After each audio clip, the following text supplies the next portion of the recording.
So, I've been testing the MyCar, car widgets and dashboard app in 2026, and here's the honest breakdown. On the surface, it looks fun.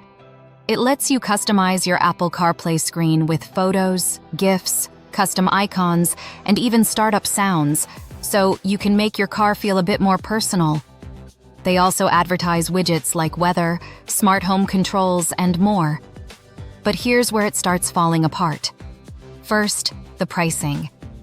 A lot of features are locked behind a subscription, and depending on how you get it, it can feel way too expensive for what you're actually getting. Second, the performance. Widgets don't always sync properly, and sometimes they just disappear from the dashboard altogether. And most importantly, this isn't a real car diagnostics app. Despite what the ads suggest, it doesn't connect to your car's system or give OBD2 data. It's mostly cosmetic.